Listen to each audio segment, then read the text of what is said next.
দক্ষিণেশ্বরের মা অবতারিণী, যার সামনে মাথা নত করেন কোটি কোটি মানুষ, যার চরণে কেঁদেছেন শ্রীরামকৃষ্ণ পরমহংসদেব। কিন্তু এই অলৌকিক মূর্তিটি কে গড়েছিলেন জানেন? একজন সাধারণ প্রস্তর শিল্পী।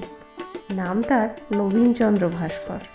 শোনা যায় তিনি নাকি একসঙ্গে 3টি কালী মূর্তি গড়েছিলেন, আর সেই মূর্তির সঙ্গে জড়িয়ে আছে নানান রহস্য, স্বপ্ন এবং অলৌকিক ঘটনা। নমস্কার, আপনারা দেখছেন সারপ্রাইজিং ওয়ার্ল্ড, যেখানে কল্পনার থেকেও অপেক্ষা করে বেশি কিছু। ঊনবিংশ শতাব্দীর বাংলা। তখনও আধুনিক প্রযুক্তি আসেনি। একটি পাথরের মূর্তি তৈরি করতে লাগতো মাসের পর মাস। সেই সময় পূর্ব বর্ধমানের দাইহাট অঞ্চলে জন্ম হয় এক অসাধারণ শিল্পীর, নাম নবীনচন্দ্র ভাস্কর। তাদের পরিবার বহু প্রজন্ম ধরে পাথরের মূর্তি গড়ার কাজ করত। ছেনির আঘাতে নিথর পাথরে প্রাণ আনাই ছিল তাদের শিল্প।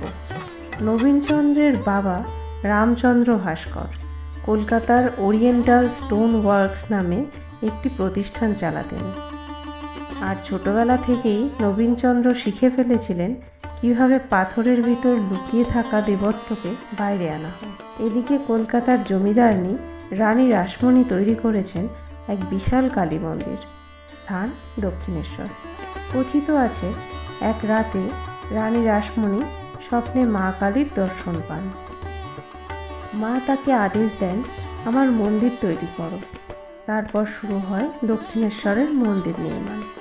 কিন্তু সবচেয়ে বড় প্রশ্ন ছিল, মায়ের মূর্তি কে গড়বেন?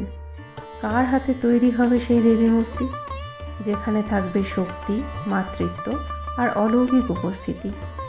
তখনই ডাকা হয় নবীনচন্দ্র ভাস্করকে। নবীনচন্দ্র ভাস্কর শুরু করলেন তার জীবনের সবচেয়ে কঠিন কাজ। কষ্টি পাথরের বিশাল শিলাখণ্ড সামনে রেখে দিন রাত কাজ করতে লাগলেন তিনি।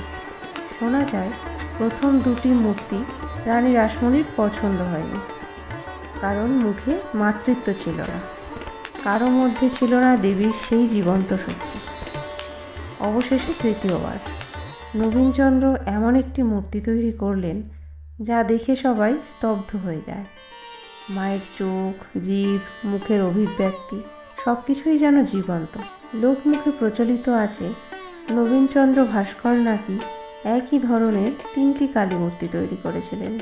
প্রথম মূর্তি বড়মা, যা প্রতিষ্ঠিত হয় গোয়া বাগানে।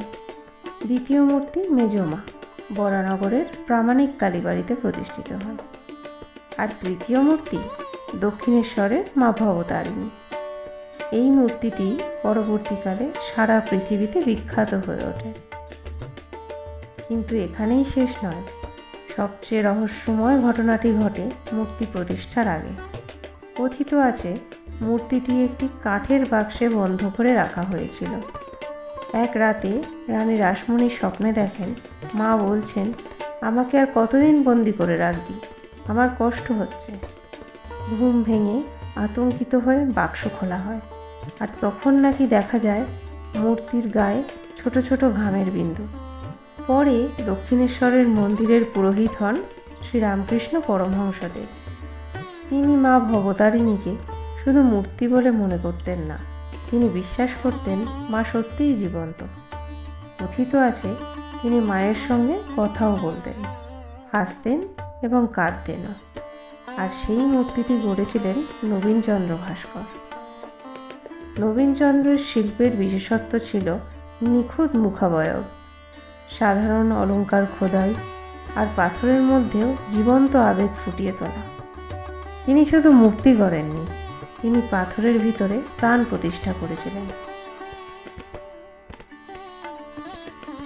আজও দক্ষিণেশ্বরে গেলে মা ভবতারিণীর মুখের দিকে তাকালে মনে হয় এই মূর্তি যেন শুধু পাথর নয়, এ যেন জীবন্ত শক্তি। আর সেই শক্তিকে রূপ দিয়েছিলেন বাংলার এক বিস্মৃত শিল্পী নবীনচন্দ্র ভাস্কর। আপনি কি আগে তার নাম শুনেছিলেন? কমেন্টে জানাতে ভুলবেন না। ভিডিওটি ভালো লাগলে লাইক, শেয়ার এবং সাবস্ক্রাইব করুন। ধন্যবাদ।